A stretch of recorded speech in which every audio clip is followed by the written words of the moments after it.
I'm Kendra De Silva. And I'm Megan Miller from Fred TV News. This week's newscast is all about sports. There are so many different sports to play, and there are so many different skills required. Some of these sports are more common, while others are just simply odd.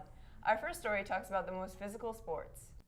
Hi, I'm Rebecca Ferreira here at Durfee High School Stadium on the top 5 most physical sports.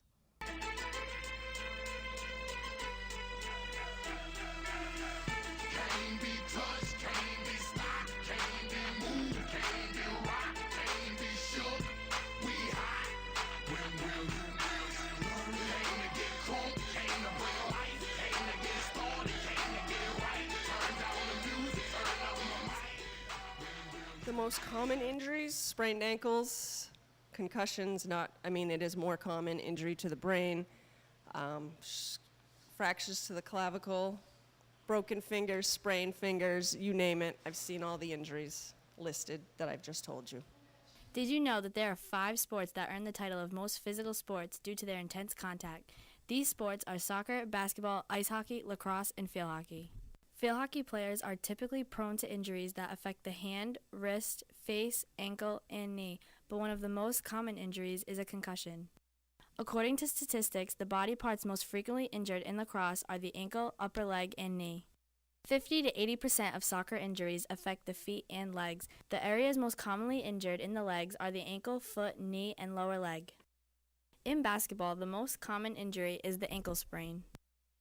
And studies show that most hockey injuries occur during games rather than practices. Most of these injuries are caused by player contact, falls, and contact with the puck. I feel as if field hockey is very physical due to all the contact with the sticks and your fingers and all the running we do that not a lot of people think. It has affected me. I've had a concussion last year, was out for the season, and now this year I have strained my hip flexor and sprained it due to too much contact on my hip. I'm Rebecca Ferreira. See you next time. As you can see, field hockey is one of those top 5 physical sports. In addition to being physical, it's also one of the oldest sports around. As with any sport, it takes great skill to play, but it can be rewarding and fun too. Here's that story. Hi, I'm Kayla Massey here live at the Durfee Field Hockey Field. So what exactly is field hockey and how much has it improved over the years? Did you know that field hockey has been around for about 4,000 years? The modern form of field hockey has been around since the 19th century, and it started in Scotland. My experience with field hockey started in the 6th grade. I played all throughout middle school. I came to high school. I'm still playing. I'm a junior. I am on varsity, and I am a starter as a midfielder. Our coaches taught us useful stick skills during the game. They taught us how to pass, work as a team, use the whole field, main things that you need to win. I love field hockey because it relieves my stress. It helps me build bonds with other people. It's fun. It's active. Keeps me going. Field hockey is a sport with 11 players on the field from each team. The objective of the game is to score in the other team's net. In order to play field hockey, you need a few things. You need a field hockey stick, a field hockey ball, definitely a mouth guard, shin guards, and goggles. The girls have just been working on the same things they were working on in the off season. We were in a lot of camps, we were in a lot of leagues, and the girls have really been working on their drives, their pulls, their block tackles, just moving into space and trying to know where to be on the field. As of last season, we went 0-17-1, so we only had 1 tie overall. This year we already have 3 goals, and last season we only had 1, and we already have 1 win and 1 tie. I just try to tell the girls to use the things that I teach them in practice in the game. So we're really working on finding open space, using each other, making good passes, trying to make sure that we are looking up when we make a pass, and just taking shots when we get in the circle so we can keep scoring.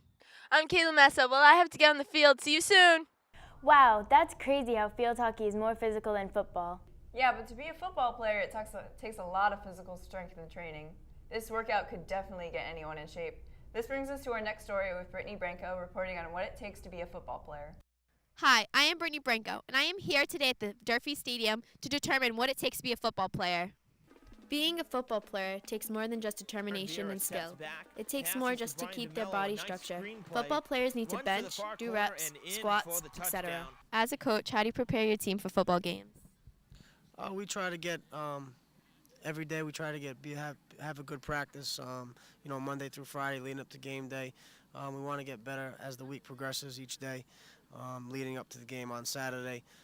We want 100% effort, 100% focus throughout the week. That way, we're all well prepared for Saturday's game. I would say the strategies change from week to week depending on what offense and what defense the opposing team comes against us with. So yeah, I would say there's different strategies on a weekly basis that we have to execute and play our assignments and our responsibilities. So. Tackles are one of the most leading causes of injuries. These injuries can lead to strains and sprains, fractures, and even concussions. First, we start with like a dynamic warm-up, get the blood flowing, and then we do a couple static stretches, stretch out the muscles, and then just go right into it. We have a toss right. Barzy takes it, sneaks it between a couple defenders, picks up about 3 on... That's what it takes to be a football player. I'm Brittany Branco for Fred TV News. No matter what sport you play, it's important to keep up with the physical training and stretching to stay safe and prevent injuries. Here is Haley Camara with how to be safe in sports. This is Haley Camara here at the Durfee Tennis Courts with the question, how do you keep safe in sports? Did you know that the top 5 injuries in sports are sprains, knee injuries, shin splints, fractures, and dislocations? Well, I make sure that I stay hydrated. I meet with the trainer anytime I don't feel right, and I stretch, keep my body feeling right. In order to keep safe, you should always stretch before practices or games and wear protective gear. Well, regardless of how minor or serious the injury, they should seek medical attention, whether it's a physician, emergency room, especially if you're not feeling well after an injury, whether you think it's a really minor bump or minor fall. You should always make sure that you're okay before getting back up and back into your sport again. It is also recommended that an athlete does not resume playing until a doctor or trainer has cleared them to play. Playing too soon could result in secondary injuries. I'm Haley Camara. Remember, keep safe when playing sports.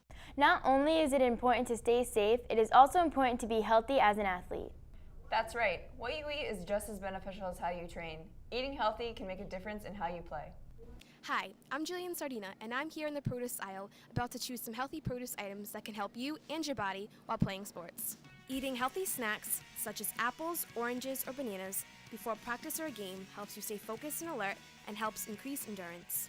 It's also very healthy to eat foods that can make you lean, which also help increase your strength and muscle definition.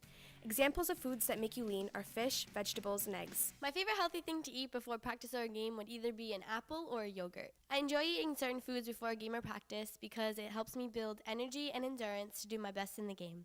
Eating foods that are high in protein help you feel full, build muscle, and decrease body fat with exercise. These foods also provide energy, which can help keep you going through practice or a game.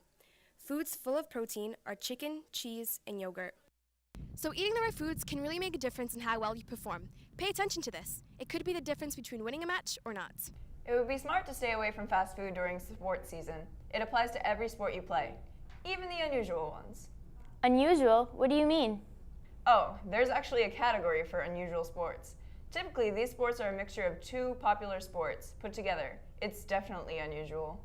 My name is Richard Tinoco, and I just recently discovered that there's a whole new world in sports.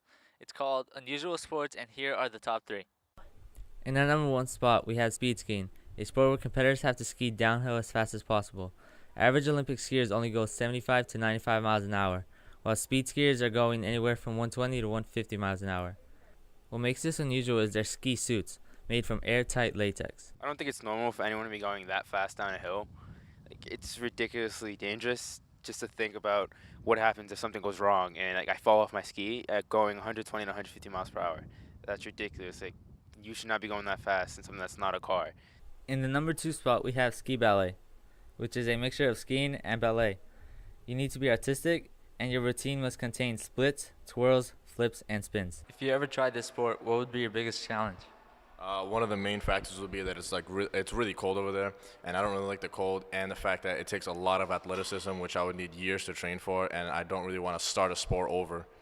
Finally, in our number 1 spot for unusual sports, we have basket pelota, a sport most popular in Western Europe, where 2 teams of 2 take turns slapping a rubber ball against a wall using their hands or a racket.